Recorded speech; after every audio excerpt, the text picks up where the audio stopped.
코로나 바이러스가 정점을 맞으면서 이제 언제 정상적인 경제활동을 하느냐를 놓고 갑론을박이 강해집니다. 대통령은 주정부 사업체 오픈 결정은 주지사 권한이 아니라 절대적인 대통령 권한이라고 말했습니다. 섣부른 경제활동 재개가 다른 재앙을 불러올 것을 경계하는 주지사들은 주정부 권한이라고 주장했고, 뉴욕 주지사는 연방정부가 너무 빠른 오픈 명령을 내리더라도 따르지 않을 것이라고 밝혔습니다. 동부와 서부에서 여러 주정부들이 일종의 컨소시엄 형태로 경제활동 재개를 논의합니다. 미시건주에서는 보수단체가 주도하는 스테이 앳 홈에 반대하는 대대적인 시위가 열린다고 팍스뉴스가 보도했습니다. 코로나 바이러스 피해에 대한 우려가 일반 주민에서 양로원의 시니어, 홈리스 피플, 수감자 등에게로 돌려지고 있습니다. 정부의 지원금 1,200달러에 대해 아직도 혼선이 있습니다. 2020년 이전부터 SSI를 받으시고 부양가족이 없으신 분들은 특별한 조치 없이 자동으로 지원금을 입금받게 됩니다. 버락 오바마 전 대통령이 오늘 조 바이든 후보를 공식 지지할 것으로 알려졌습니다. 버니 샌더스 상원의원은 어제 바이든 후보를 대선 후보로 공식 지지했습니다. 민주당에서는 2016년보다 단결이 쉬울 수 있다고 봅니다. 바이든 후보는 지난주 치러진 위스콘신주 예비선거에서 샌더스 후보를 이겼습니다. 국제통화기금 IMF는 올해 세계 GDP가 3% 줄어들 것으로 예상했습니다. 미국은 올해 약 6% 줄어들었다가 내년에 4.7% 회복될 것으로 전망했습니다. 미국의 큰 은행들의 1, 4분기 수익이 70%에서 90%까지 줄어들었습니다. 채무 불이행이 늘어나기 때문입니다.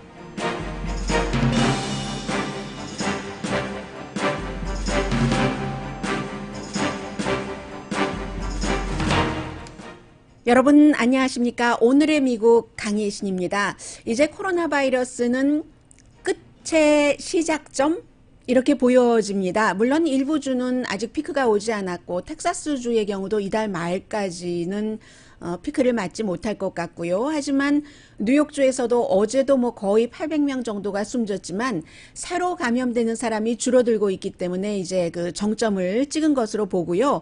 해서 뉴저지도 마찬가지입니다. 뉴저지주도 제가 어제 잘못 말씀드렸어요. 사망자가 2,400명 이상 되더군요. 뉴저지주도 이제는 어느 정도 좀 안정을 되찾아갈 수도 있다 하고 보고 있기 때문에 이제 말씀드린 것처럼 경제활동을 언제쯤 재개하는가 이 문제인데, 미국에서 현명하게 대처하지를 못했기 때문에 코로나 바이러스 처음 시작점이 그랬는데, 이제는 끝점, 일단 끝점, 뭔가가 또 잘못되면은 여름에 다시 돌아올 수도 있다고 하니까요.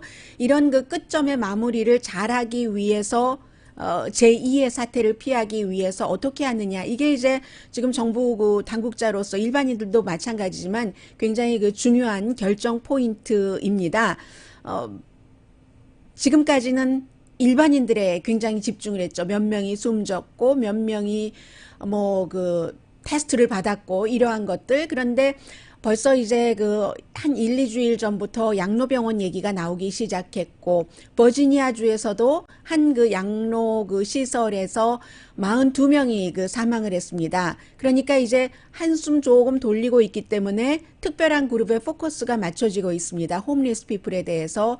또 이제 시카고 일리노이의 쿡 카운티 같은 경우에 감옥에 수감자들이 굉장히 지금 확진자가 늘어나고 있기 때문에 그런 부분이죠. 그런데 미국이 정말로 이상도, 지역도, 사람들의 성격도, 인종도 다양하다. 집에서 쓰고 있는 언어까지도 그런 것들이 느껴지는 것이 아직도 이제 사우스다코타주를 포함해서 몇몇 남부주는 스테이 앳 홈을 지금 하고 있지 않고 maybe 쉘터 인 플레이스라고 부르는 주도 있죠. 그래서 이제 그런 것들을 하고 있지 않고, 사우스다코타의 경우는 어제 말씀드린 대로 세계에서 가장 큰 돼지고기 가공 공장에서 감염자가 어제 50명이 더 늘어났습니다. 그래서 벌써 지금 300명이 넘게 됐는데 그럼에도 불구하고 이 stay at home 그 shelter 그 in place를 하지 않고 있거든요. 이 사우스다코타의 그 여자 주지사예요. 공화당 주지사가 굉장히 그 트럼프 대통령과 가깝고 또 그 이방카 트럼프와도 만나고 하는 그런 사진 같은 것을 많이 홍보도 하고 하는데 주정부가 무슨 뭐 내니도 아니고 그런 것을 관여할 것이 아니고 우리는 뉴욕도 아니고 또 누군가가 이러한 일로 아프다 하더라도 그게 무슨 주정부 책임인가 각자 개인의 책임이다 자유 침해다 하면서 이 그 쉘터 인 플레이스를 하지 않고 있습니다. 하지 않고 있는데 지금 확진자가 좀 늘어나서요. 그렇지만 뭐 전체적으로 이 사우스다코타의 인구가 한 90만 명 정도밖에 되지 않기 때문에요. 인구가 90만 명인데서 확진자가 868명이고 6명이 사망했다는 것은 뭐 크게 주목할 만하기는 합니다. 그리고 또 미국이 정말 그 여러 가지의 그 성향이 있다는 것은 플로리다주가 뒤늦게 스테이 애톰을 하기도 했지만 플로리다주의 어떠한 그 시의 시장은요 오렌지 카운티 시장입니다. 이 LA 근처 이 LA 카운티의 오렌지 카운티의 오렌지가 아니라요. 플로리다의 오렌지 카운티라는 곳의 그 시장은 지금 그 스테이 애톰은 했지만 스테이 애톰을 하면서 필수적인 그런 업계가 있잖아요. 보통 우리가 약국이나 그 마켓으로 보고 있는데 그 필수적인 업종에 프로 레슬링 엔터테인먼트 세계 월드 레슬링 엔터테인먼트는 이건 필수다. 오픈을 해야지 된다 해서 이달 말에 오픈하고 이 그 ESPN이 중계를 하고 한다고 하는 이렇게 다른 얼굴 여러분들께서 오늘의 미국을 지금 뭐 미국 각 지역에서 저희 라디오 서울 방송과 또 한국 TV를 통해서 듣고 보고 계십니다만 미국의 얼굴이 이렇게 다른 겁니다. 이것은 100년 전에도 그랬고 지금 2020년 4월 14일 화요일 아침 9시 7분 현재도 마찬가지입니다. 그래서 이제 특히 그 홈리스 피플 같은 경우는 전체적으로 시골보다는 도시에 좀 많고요. 뉴욕이라든가 샌프란시스코 확진자가 늘어나고 있어서 걱정하고 있습니다. 어쨌든 기본적으로 이제는 모든 분들께서 오늘 로스앤젤레스는 아니고요. 로스앤젤레스는 거의 날마다 브리핑을 하고 게빈 뉴섬 캘리포니아 주지사가 12시에 이제 기자회견을 통해서 어떠한 형태로 우리가 그 문을 열 것인가 좀 스텝 바이 스텝 그런 것에 대해서 얘기를 할 텐데요. 그런데 모든 분들이 다 궁금하시죠? 어제 먼저 동부에서 이런 일이 있은 다음 대통령이 폭탄과도 같은 선언을 했습니다.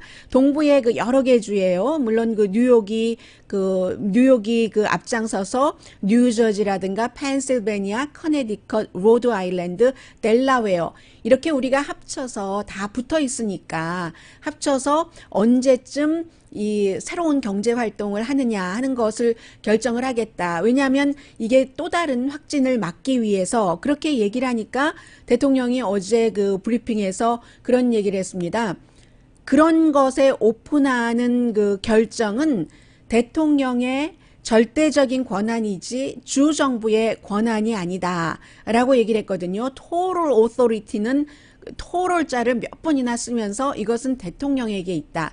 누군가의 대통령이라는 것 자체가 이런 절대적인 권한을 갖고 있는 것이다 라고 얘기를 하고 있고 이 같은 내용에 대해서는 뭐 공화당의 뭐 정치인도 그건 그렇지가 않다. 뭐 수정헌법 10조를 들어서 그렇게 얘기하는 딕 체니 전 부통령의 딸이 지금 와이오밍주에서 정치인이잖아요. 그런 얘기를 했고 그뿐만이 아니라 지난번에 그 탄핵 재판에서 공화당이 원해서 나왔던 그 증인으로 나왔던 한 교수도 그렇지는 않다. 연방정부 내지는 대통령이 절대적인 권한을 가진 것도 사실이지만 그 권한에는 항상 리저브되는 따로 그 보호가 되는 세이브되는 것이 있어서 그러한 것은 때로는 주정부, 때로는 개인이 대통령보다도 더 그 절대적인 권한을 가질 수도 있다. 이렇게 얘기해서 헌법학자는 조나단 털리라는 교수예요. 그래서 이제 이러한 것들이 지금 충돌을 하고 있기 때문에 이 충돌을 여러분들께 전해드리는 이유는 끝의 시작을 시작부터 잘 껴서 좀 합심했으면 그것이 국민들이 원하는 일일 텐데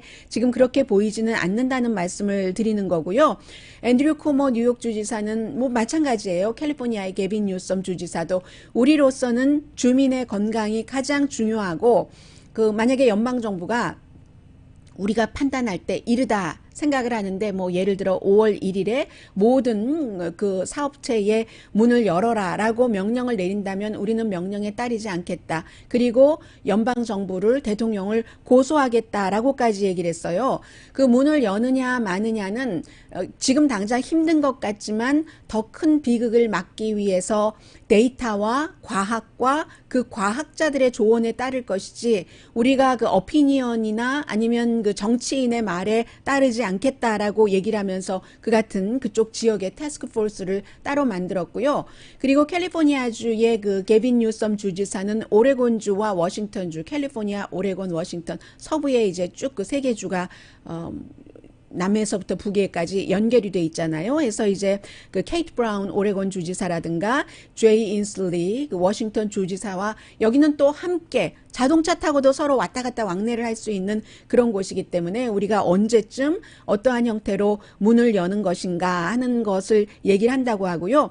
이게 이제 그 캘리포니아주, 오레곤, 워싱턴주 세 주를 합치면 인구별로 미국 사람들 6명 가운데 1명이 되고요. 그리고 이제 동부 지역에 따로 태스크포스를 만든 그쪽까지 합치면은 뭐 1억 명 넘을걸요. 아마 그 미국 인구가 뭐 3억 4천만 정도 된다고 할 때 그러니까 굉장한 것이 되겠고 해서 현재로서는 58만 3천 명 정도 그 이상이 감염이 돼서 2만 3천 명 이상이 숨졌고 그 숨진 사람 가운데 1만 명 이상이 뉴욕에서 그 사망자가 나왔습니다.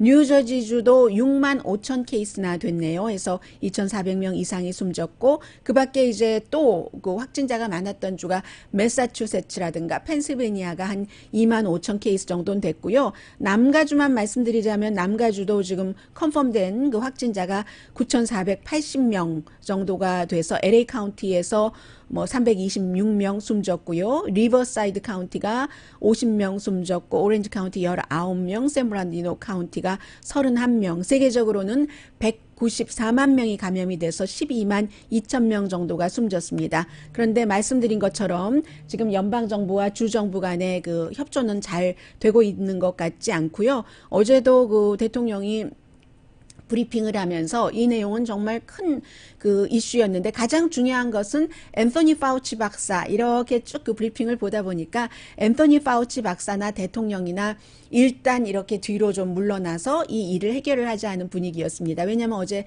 그 대통령이 다른 사람이 지적을 했었던 그 파우치 박사를 해고해야지 돼 하는 그 트윗을 리트윗했기 때문에 기자가 물어봤어요. 그거 어떻게 된 거냐 했더니 지금 나 앤서니 그 파우치와 나하고 관계가 너무 좋고 저 사람 너무 좋은 사람이고 막 이렇게 얘기를 했어요. 그랬더니 그 트윗은 어쩌고 하니까 트윗은 왜 하셨는데요? 하고 대통령에게 물어보니까 I don't know. 이게 그 대통령 답변이었고요. 그리고는 정말 특별했습니다. 어제의 브리핑을 하는데 지금까지 연방정부가 얼마나 잘했는가 이 코로나 바이러스에 대해서 대처에 대해서 그런 비디오를 보여주는 거예요. 대통령이 비디오 보여주는 거 좋아하잖아요. 그래서 이제 김정은 위원장과 그 회담할 때도 보여줬었는데 그 비디오를 딱 보여주니까 기자들이 또 할 수 없이 질문을 하게 되는 겁니다. 지금 많은 매체에서 1월 달부터 2월 달에 거쳐서 적어도 10번이나 공식적으로 위험하다고 했는데 아무런 조치를 취하지 않은 것에 대해서 어떻게 생각하느냐 하니까 대통령이 답변을 이리 피하고 저리 피하고 하다가 이제 그 CBS의 그 백악관 출입 기자가 또 물어보니까 enough 하면서 화내더니 그때부터 한 45분 정도를 언론이 가짜 뉴스다. 이제 이렇게 또 그 폭발을 해서 하니까 또 MSNBC 방송은 그 생중계를 하다가 중단을 했습니다. 대통령이 이렇게 국민들에게 교육을 시키고 이 코로나 바이러스에 대해서 그 대처 방법이라든가 여러 가지를 과학적으로 알려줘야지 되는 시간에 그렇게 그 선거 캠페인을 한다면 그런 선거 캠페인을 하지 않고 본래의 목표대로 돌아갈 때까지 우리 MSNBC는 더 이상은 그 화이트하우스의 백악관 브리핑을 중계하지 않겠다. 또 사실과 다른 사실을 백악관 그 브리핑에서 많이 유포한다. 이게 이제 MSNBC의 얘기고요. 아무튼 그렇게 해서 이제 오늘부터는 어떻게 하면은 그 언제쯤이면 빨리 이 경제적인 활동을 그것도 안전하게 시작할 수 있는가 하는 것에 포커스가 맞춰지는 것 같고요. 로스앤젤레스의 경우는 로스앤젤레스와 캘리포니아주가 대처를 빨리 잘했다 해서 뭐 LA의 그 보건국장이 전국적인 매체 케이블 그 매체에도 인터뷰를 많이 하고 있거든요. 오늘도 그 바브라 제가 라스트 네임은 잊었어요. 그 LA 카운티의 보건국장 지난주에 양로시설이 너무 위험하다 하고 웬만하면은 특별한 그 병을 갖고 계신 분이 아니라면 집으로 모시십시오라고 얘기를 했었던 바로 이 LA 카운티 보건국장이 인터뷰를 하는데 들어보니까 섣불리 경제 활동을 재개했다가는 8월 달쯤에 다시 세컨 웨이브 코로나 바이러스가 기승을 부릴 확률이 85%다. 그렇게 얘기를 했습니다.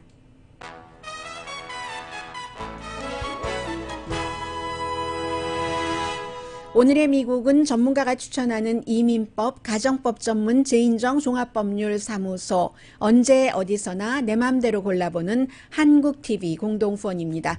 네, 백악관도 나름대로 뭐 여러 가지 그 태스크포스를 또 두 번째 태스크포스도 만들고 있고요. 그리고 어제부터는 확실히 조금 연결되기는 하나 그 다른 뉴스가 들어갈 만한 틈새가 생기거든요. 그만큼 이제 한숨 돌릴 수도 있다라는 의미도 되겠고요. 잠시 뒤에 그리고 한국 분들 가운데서도 그런 말씀하시는 분들 계세요. 내가 정말 당장 지금 어떻게 페이먼트를 하라고 문을 안 열으면 그냥 내가 일하고 그냥 바이러스 맞이하고 말겠어 하시는 분들도 계시거든요. 잠시 뒤에 전해드립니다. 라디오 서울방송 오늘의 미국 듣고 계십니다. 네, 지금 뉴욕 주지사도 마찬가지로 뉴욕에서도 양로시설에서의 피해자가 지금 심각하다 하는 얘기를 하고 있고요. 그리고 수잔리 선생님 안녕하세요. 하이. 네, 저에게 아직 정점은 아닌 것 같은데요. 코로나 바이러스 이렇게 말씀해 주셨는데 네, 정점이 두 종류가 있죠. 그래서 전국적으로 볼 때의 정점 그리고 각 주별로 볼 때의 정점. 주별로 볼 때의 정점은 아직 캘리포니아주도 오지 않았습니다. 텍사스주도 마찬가지고요. 다른 많은 주, 뭐 버지니아라든가 메릴랜드주라든가 큰 그 꼭지점을 찍지 않았기 때문에 뉴욕에서도 말씀드린 것처럼 거의 뭐 800분 정도가 어제도 788분인가요? 숨질 쉬기는 했지만 더 이상의 이제 이 그래프가 이렇게 올라가는 것이 없기 때문에 전체적으로는 이제 막 시작이 아닌가 그렇게 보고 있습니다. 미국이 지금까지 코로나 바이러스가 처음에 시작돼서 이렇게 올라갔어요. 계속 그러다가 지금 딱 좀 평평해지려고 하는 그 순간 그래서 전국적인 정점을 말씀드린 겁니다. 그래서 이제 백악관에서도 1차적으로도 뭐 여러 가지를 했고 그리고 지금 2차적으로 대통령 팬데믹 위원회라는 것을 만들어서 오늘 아마 기자회견을 할 거예요. 그래서 그 안에 누가 들어가는가 여기 이제 경제 포커스를 두니까 당연히 재무장관 스티브 무누신 들어가고 상무장관 윌버 로스 들어가고요. 그리고 또 그 대통령 그 경제위원회의 전국 경제위원회의 디렉터인 그 레리 커드로 들어가고 또 이제 그 무역 대표가 들어가네요. 로버트 라이트하이저가 들어가고 이 무역 대표는 중국과 무역 협상할 때 굉장히 까다롭게 굴었고 사실은 이번에 뭐 미국의 의료품 같은 것 마스크니 뭐 이런 것들이 잘 못 들어오고 한 것이 중국에 대해서 이제 관세를 부과하고 그 과정에서의 그 소프트 파워와 그 하드 파워 같은 것을 많이 잃어버리기도 했고 그런 것 때문에도 또 영향을 어느 정도 미치긴 했는데요. 아무튼 그 앞장섰었던 그 일을 그 중국과의 그 무역에 대해서 그랬던 그 로버트 라이트하이저가 들어가고 그리고 어떤 사람들은 농담인 줄 알았다고 얘기를 해요. 뭐 트위터에 보니까 가장 많이 반응 보이는 거에 보니까 이방카 트럼프가 들어가네요. 이 그 팬데믹 위원회에 자레드 쿠슈너도 들어가고요. 그래서 이제 크게 이런 인물들이 들어갑니다. 그리고 그 팍스뉴스 보도를 보니까 스테이 앳 홈 그 명령이 전국적으로 시위대 여기에 대해서 전국적인 시위가 아주 커지고 있다. 막 그 단어 자체도 막 steer 뭐 이런 단어를 쓰면서 이렇게 보도를 했습니다. 내일이요, 미시건주에서 1,500대 그 자동차와 트럭 그 기사들이 주정부 청사에 가서 시위를 한답니다. 새로운 가이드라인에 반대하면서. 왜냐하면 미시건주가 특히 디트로이트 같은 데가 인구가 80% 정도는 아프리칸 아메리칸이잖아요. 지금 이번에 인종적으로는 아프리칸 아메리칸이라든가 아니면 히스패닉계가 피해도 많았고, 신체적인 피해와 경제적인 피해 다 마찬가지입니다. 일자리를 잃어버린 것. 그리고 특히 이제 아프리칸 아메리칸들 사이에서 확진자나 사망자가 많으니까 뭐 그런 이웃집을 방문하지도 말아라 하는 정말 초강경한 가이드라인을 내놨잖아요. 여기에 대해서 반대를 한다는 겁니다. 해서 드라이브 바이 시위라고 이름을 붙였는데, 이 드라이브 바이 시위는 미시건의 아주 보수적인 연합 단체가 주도를 했어요. 미국에도 이런 건 있어요. 보수적인 단체 미시건 컨저베이티브 코얼리션이라고 해서 주도를 해서 내일 그렇게 시위를 한다고 하는데, 내니 주정부 필요 없다라고 얘기를 하고 있고요. 그리고 팍스의 보도에 따르면 노스캐롤라이나나 와이오밍도 지금 경제적으로 굉장히 심각한 것을 고려하고 있다. 와이오밍 같은 경우는 확진자가 그다지 많지 않았어요. 그렇다고 하는데, 그래서 제목 자체를 보면은 이 스테이 애톰 명령이 굉장히 전국적으로 시위대를 부추기고 있다. 아니, 시위가 전국적으로 일어나고 있다 해서 저는 정말 큰 건 줄 알았는데, 나중에 보니까 와이오밍은 지난주에 카스퍼 공원에서 20명 정도가 시위를 했다. 아직까지는, 나중에는 그럴지도 모릅니다. 정말로 팍스의 보도대로 스테이 애톰 때문에 전국적으로 시위대가 들고 일어났다 하는 상태가 될지도 who knows. 이 상태가 길어지면. 그러나 아직까지는 그렇지 않은 것 같아요. 제가 앞서 말씀드린, 차라리 내가 바이러스를 막고 말지 이 돈을 다 어떻게 막으라고 라고 발을 동동 구르면서 심장이 줄어드는 것과 같은 그런 심정을 말씀하시는 한국 분들도 계시기는 한데, 대부분 이상의 분들은 일단은 로스앤젤레스 지역에서도요, 일단 이달까지는 참아보자. 어쩌겠어, 이것을 어쩌겠어, 이런 생각을 하시는 분들이 더 많은 것 같습니다. 아직까지는 그 말씀 드리고요. 그리고 지금 버락 오바마 대통령과 조 바이든 민주당에 이제는 더 확실해졌죠. 어제 위스콘신이 지난주에 선거가 치러졌는데 이제서야 결과가 나왔어요. 바이든 후보가 이겼고요. 그리고 또 하나 위스콘신 선거에서는, 사실은 위스콘신에서는 좀 선거를 연기해 보려고 했는데 공화당이 거기가 강해서 공화당이 연기를 해보려고 하는 그런 민주당의 정치권의 얘기를 듣지 않았고 강행을 했었는데, 그런데 특히 이제 무슨 뭐 법관 같은 이런 선거에서 법관이나 판사나는 주나 지역에 따라서 좀 선출 방식이 좀 다르긴 합니다. 그래서 트럼프 대통령이 지지했었던 공화당이 아니라 민주당이 선출된 것, 이것도 이변이다 하는 얘기가 나왔는데, 위스콘신에서 어쨌든 바이든 후보가 이겼고요. 그리고 어제 샌더스 후보가 라이브 스트리밍을 통해서 지난번에 저 더 이상은 이제 선거 캠페인 안 하겠어요 라고 얘기할 때도 집에서 라이브 스트리밍으로 알렸는데, 어제도 마찬가지로 나는 바이든 후보를 민주당의 대선 후보로 공식 지지합니다 하는 선언을 했습니다. 그러니까 이것은 닷새 만에 했기 때문에 굉장히 빨리 한 거죠.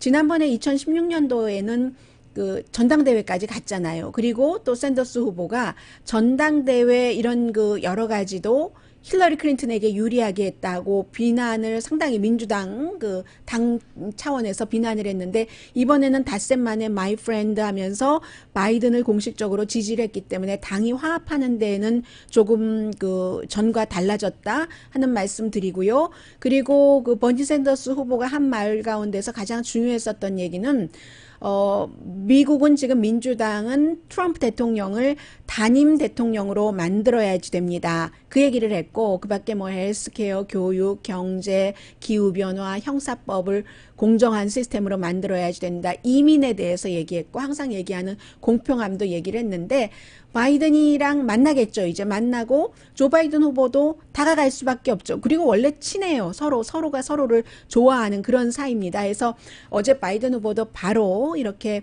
공식적으로 지지를 받고 나서는 버니 샌더스가 미국의 정말로 그 공평함과 공정함에 대해서 많은 그 일을 했는데 그 같은 바이든의 목소리가 지금까지 공평하게 전달되지 않았다라고 얘기를 하면서 크레딧을 이것보다는 더 받아야지 되는데 크레딧을 덜 받았어. 이런 얘기를 했어요. 당연하죠. 지금 그 샌더스 지지층을 끌어와야지 되니까. 그리고 샌더스 지지층을 끌어오기 위해서는 상징적으로만 갖고는 안 되고요. 어떠한 그 공약 같은 것을 좀 보여줘야지 될 겁니다. 그래서 지금 일단 뭐 학자금 같은 것 뭐 탕감해 준다던가 그런 얘기는 했잖아요. 근데 그럼에도 불구하고 Healthcare for All, 모든 건강보험을 민간 것 없애고 정부가 전부 관장을 한다. 이거는 아마 안 할 겁니다.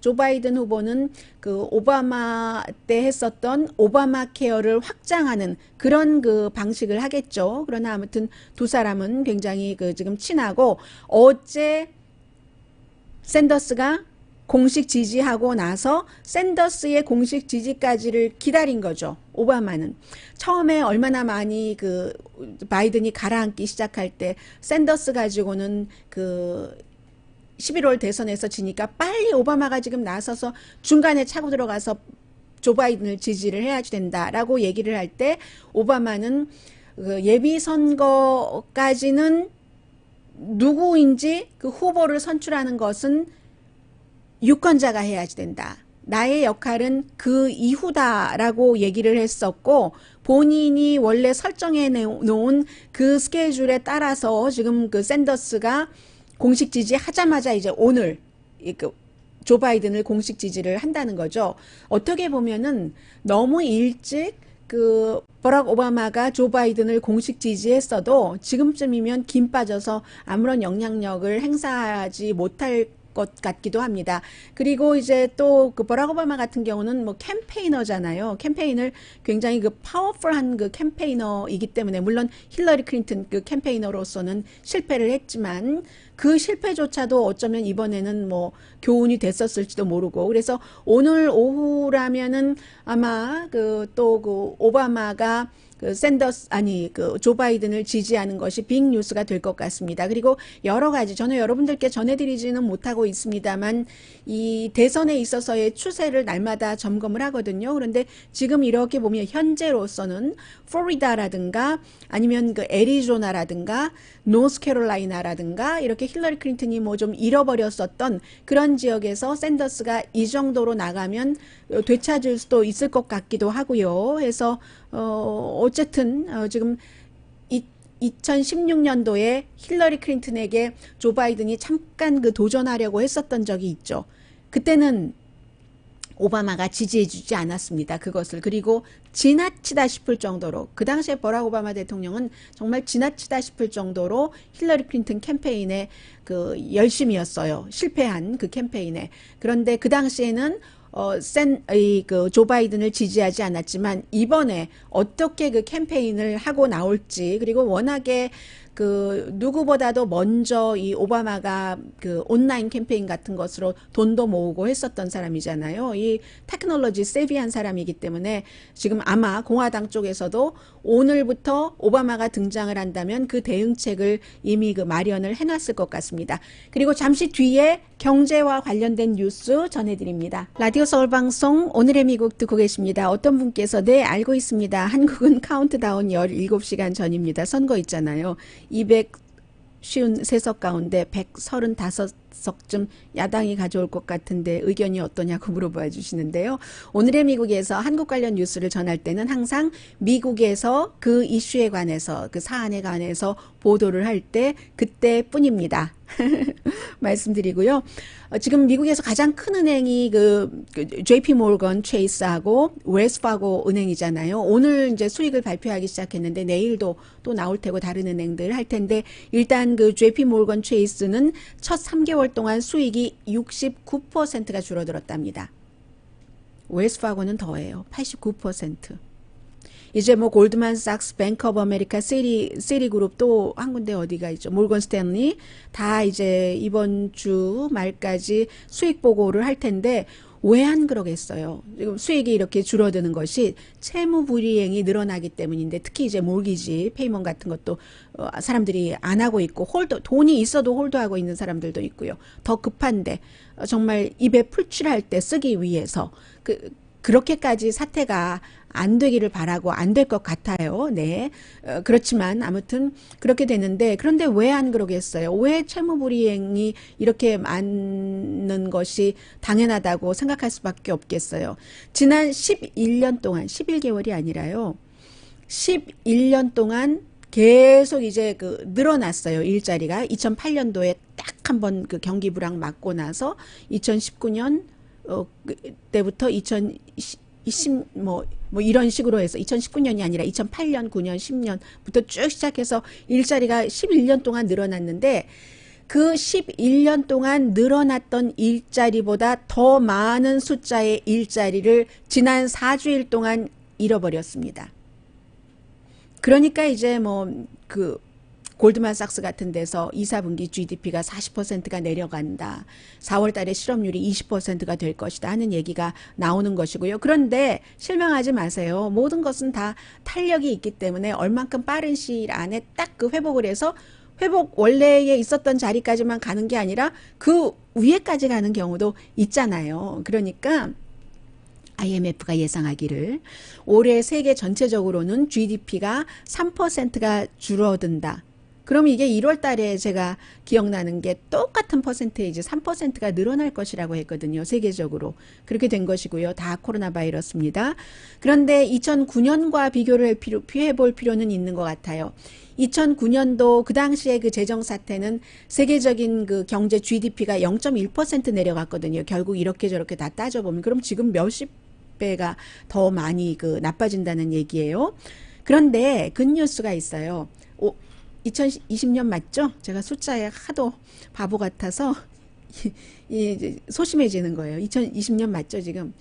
2021년도에는 리바운드 한다는 얘기거든요. 해서 3%가 줄어들었다가 지금 5.8%가 리바운드 한다. 그럼 5.8% 리바운드 하는 건 아니에요. 3% 줄어든 게 있으니까 거기부터 시작해서 그걸 빼야지 되니까 2.8% 되는 겁니까? 그러면 아무튼 이 5.8% 리바운드 한다는 것은 1980년대 이후에 가장 큰 세계적인 GDP 성장률이라고 하거든요.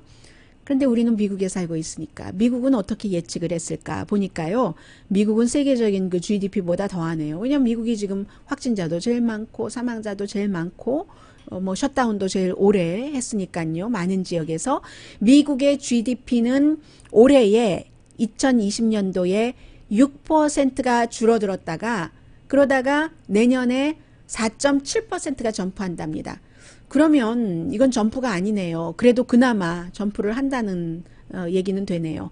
유로 지역은 7.5% 줄었다가 이태리, 스페인 그리고 그 전에 코로나 바이러스 전에 경제 상황이 미국만큼 좋지는 않았으니까 그러다가 이제 내년에 4.7% 확장된다고 하니까 유럽이 미국보다 조금 더 나쁘네요. 그런데 이것도 모든 것은 변수가 있어서 바이러스가 지금 이 상태의 사람들의 예상대로 이 정도 잡힌다고 하고 그럴 때이지 아니면 이게 또 길어지고 여름에 가을에 다시 또 나타나고 하면은 리커버리 하는 것도 슬로우하고 또 회복될 수 있는 그 폭도 더 작아진다. 그런데 이러거나 저러거나 어쨌거나 지금 이 코로나 바이러스로 인해서 몇 개월 우리가 겪지 않았지만 대공황 이후에 최대의 경기 침체다. 경기 침체 이미 왔다고 했는데 이런 형태로 지금 된다는 말씀 드리고요.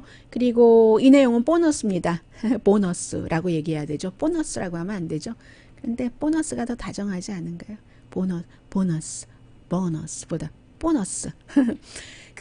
소셜 시큐리티에 대해서 많은 분들이 궁금해하시고 자꾸만 지역적인 뉴스가 나오는데 큰 뉴스를 보시는 게 좋을 것 같아요. 왜냐하면 디테일이라는 것은 케이스가 다 다르기 때문에 지금 연방정부에서 스몰 비즈니스 융자를 하고 개인에게 1200달러를 지원을 하고 이 기타 등등이 케이스 바이 케이스일 경우가 많거든요. 그래서 특히 이제 SSI가 저는 항상 SSI 하면은 뭐 젊은 사람도 받을 수 있지만 나이 드신 분들을 생각을 하니까요. 저소득층 많은 한인분들을 생각을 하니까 여기에 대해서 가장 많은 혼돈을 하시는 것 같은데 네 맞습니다.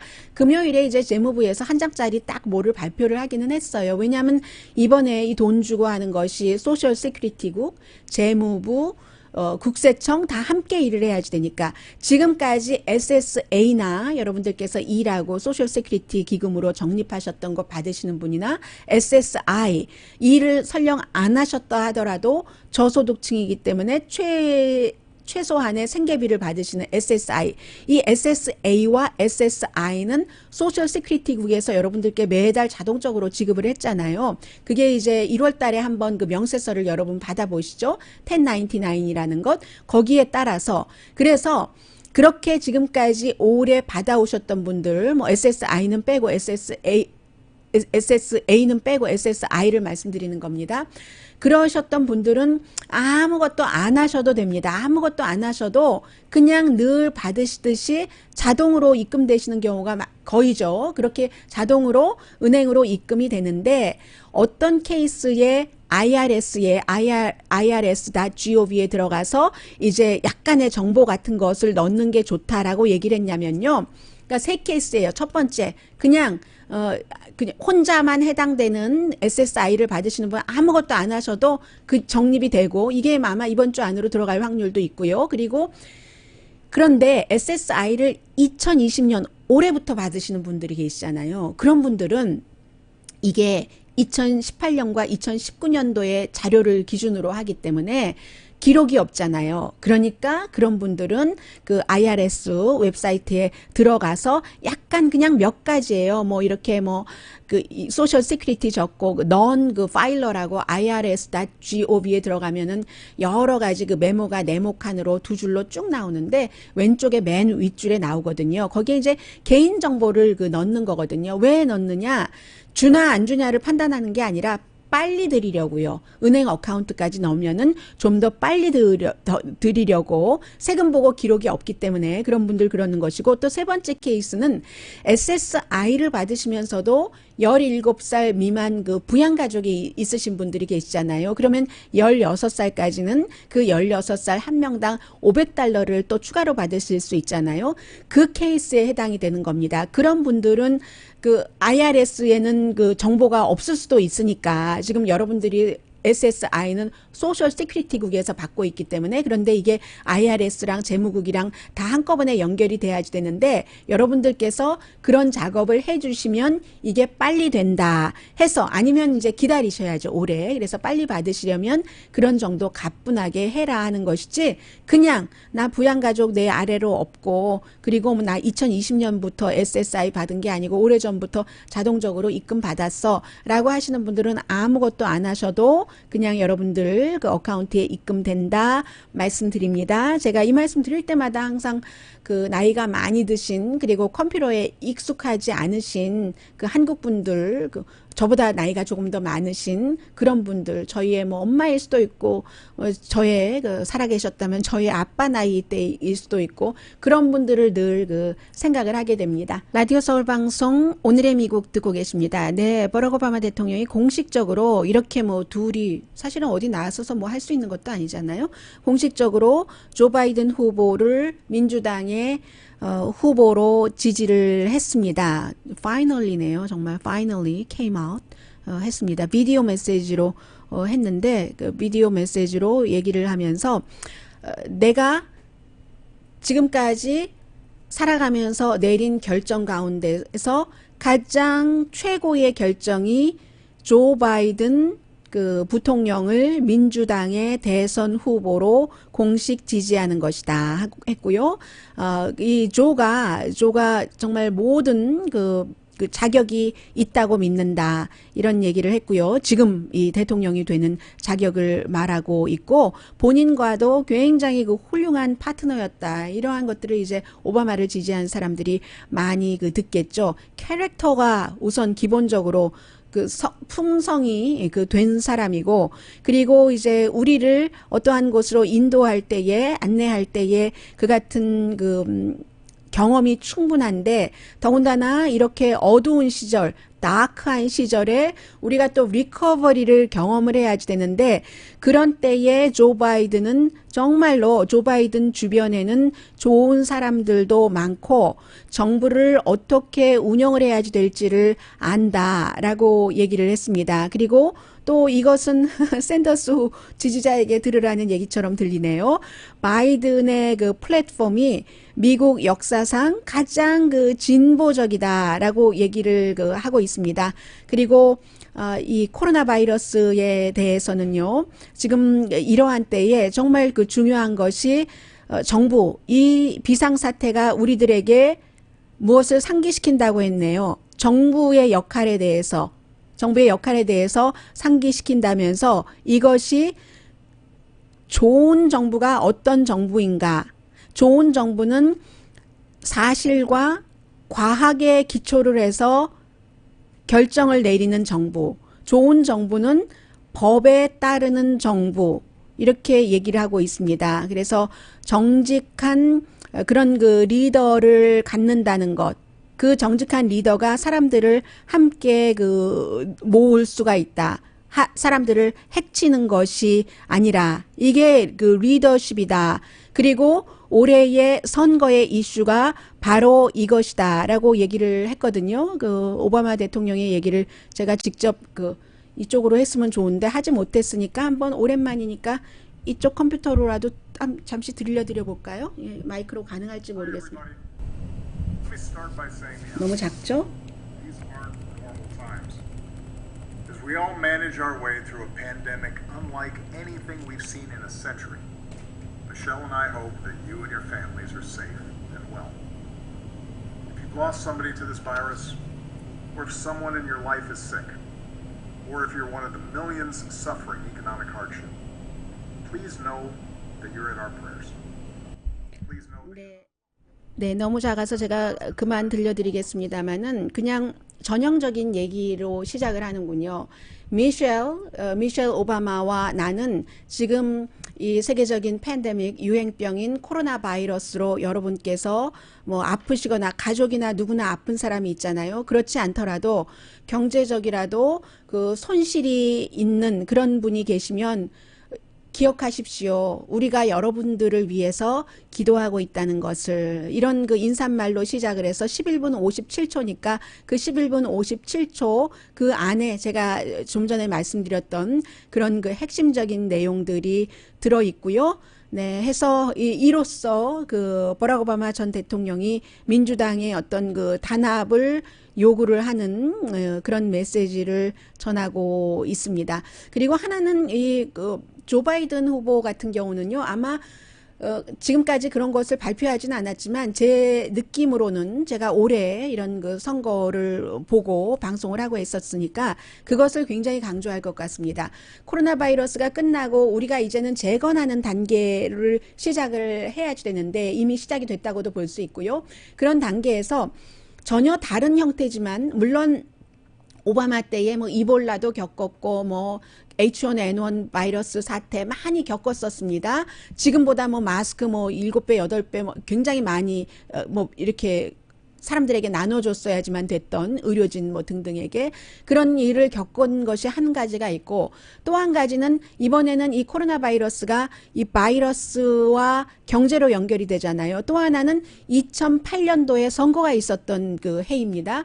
그때에 2009년도부터 첫 번째 임기를 시작을 했잖아요.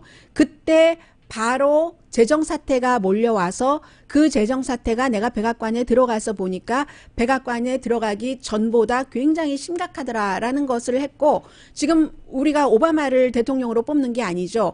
그러나 그 모든 사태를 조 바이든이 오바마와 함께 갔잖아요. 그러니까 조 바이든으로서는 우리가 과거에 이런 일이 있었을 때 이걸 이렇게 막았고 또 경제도 정말 최악의 상황에서 11년 동안이나 일자리를 계속 늘려오는 이런 일. 나는 그 일을 한 경험이 있다.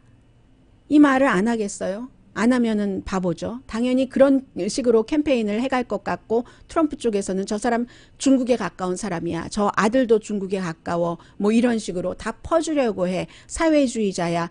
샌더스는 나갔어도 아마 그런 식으로 캠페인을 하지 않을까 짐작이 됩니다.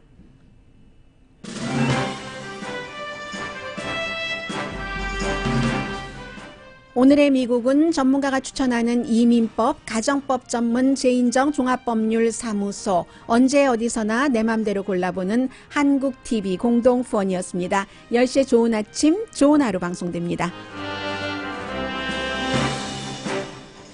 네, 저는요, 지금 이제 미국뿐만이 아니라 이태리도 뭐 지역에 따라서는 조금씩 일상으로 돌아간다고 하거든요. 이태리가 뭐 남부, 북부로 나뉘어서 한 군데는 좀 괜찮고 한 군데는 좀 그렇잖아요. 그런데 이 비상사태에서 남부는 곧 서비스를 오픈하는데 먼저 오픈하는 서비스가 그쪽 지역에서 이거 정말 중요해. 이렇게 생각하는 것 아니겠어요?